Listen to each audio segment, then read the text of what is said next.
आज से हम टाइम मैनेजमेंट कैसे करें, हम 30 दिनों में सीखेंगे। पहला बुनियादी सवाल, आजकल समय की इतनी कमी क्यों महसूस होती है? आपने कभी सोचा है कि आजकल हमें समय की क्या इतनी कमी क्यों महसूस होती है? समय पर काम न करने या होने पर हम झल्ला जाते हैं, आग बबूला हो जाते हैं, चिढ़ जाते हैं, तनाव में आ जाते हैं। समय की कमी के चलते हम लगभग हर पल जल्दबाजी और हड़बड़ी में रहते हैं। इस चक्कर में हमारा ब्लड प्रेशर बढ़ जाता है, लोगों से हमारे संबंध खराब हो जाते हैं, हमारा मानसिक संतुलन गड़बड़ा जाता है और कई बार तो दुर्घटनाएं भी हो जाती हैं। समय की कमी हमारे जीवन का एक अप्रिय और अनिवार्य हिस्सा बन चुकी है। क्या आपने कभी ये बात सोची है, हमारे पूर्वजों को कभी टाइम मैनेजमेंट की जरूरत नहीं पड़ी, तो फिर हमें क्यों पड़ रही है? क्या हमारे पूर्वजों को दिन में 48 घंटे मिलते थे और हमें केवल 24 घंटे ही मिल रहे हैं? आप भी जानते हैं और मैं भी जानता हूं कि ऐसा नहीं है। हर पीढ़ी को एक दिन में 24 घंटे का ही समय मिला है, लेकिन 20वीं सदी की शुरुआत से हमारे जीवन में समय कम पड़ने लगा है और ये समस्या दिनों दिन बढ़ती ही जा रही है। बड़ी अजीब बात है, क्योंकि 20वीं सदी की शुरुआत से ही मनुष्य समय बचाने वाले नए नए उपकरण बनाता जा रहा है। 20वीं सदी से पहले कार नहीं थी, मोटरसाइकिल या स्कूटर भी नहीं थे, लेकिन हमारे पूर्वजों को कहीं पहुंचने की जल्दी भी नहीं थी। पहले मिक्सर, फूड प्रोसेसर या माइक्रोवेव नहीं थे, लेकिन गृहिणियां सिल पर मसाला पीसने या चूल्हे पर खाना पकाने में किसी तरह की हड़बड़ी नहीं दिखाती थीं।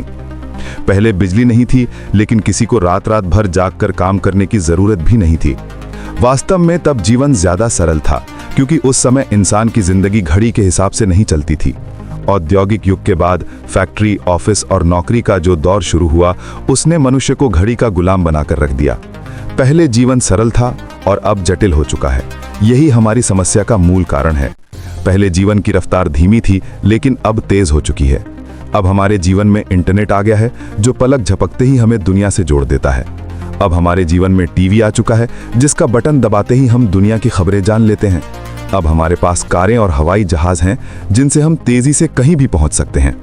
अब हमारे पास 3G मोबाइल्स हैं, जिनसे हम दुनिया में कहीं भी किसी से भी बात कर सकते हैं और उसे देख भी सकते हैं। आधुनिक आविष्कारों ने हमारे जीवन की गति बढ़ा दी है। शायद आधुनिक आविष्कार ही हमारे जीवन में समय की कमी का सबसे बड़ा कारण है। इनकी बदौलत हम दुनिया से तो जुड़ गए हैं, लेकिन शायद खुद से दूर हो गए हैं। यदि आप समय के सर्वश्रेष्ठ उपयोग को लेकर गंभीर हैं, तो इसका सबसे सीधा समाधान ये है।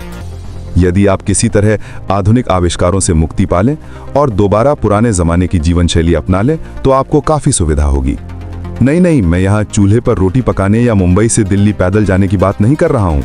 मैं तो केवल ये कहना चाहता हूँ कि मोबाइल, टीवी, इंटरनेट, चैटिंग आदि समय बर्बाद करने वाले आविष्कारों का इस्तेमाल कम कर दें। पहले घड़ी हमारे जीवन पर हावी नहीं हुई थी, और इसका सीधा सा कारण ये था कि ज्यादातर लोगों के पास घड़ी ही नहीं थी। पहले अलार्म घड़ी की कोई जरूरत नहीं थी, मुर्गे की बांग ही काफी थी।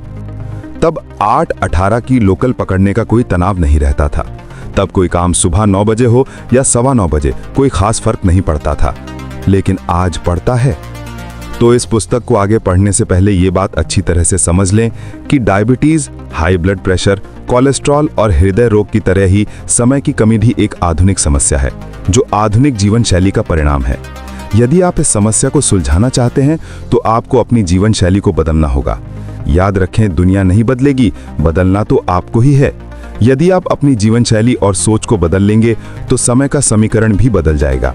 जैसा एल्बर्ट आइंस्टाइन ने कहा था, हम जिन महत्वपूर्ण समस्याओं का सामना करते हैं, उन्हें सोच के उसी स्तर पर नहीं सुलझाया जा सकता जिस पर हमने उन्हें उत्पन्न किया था।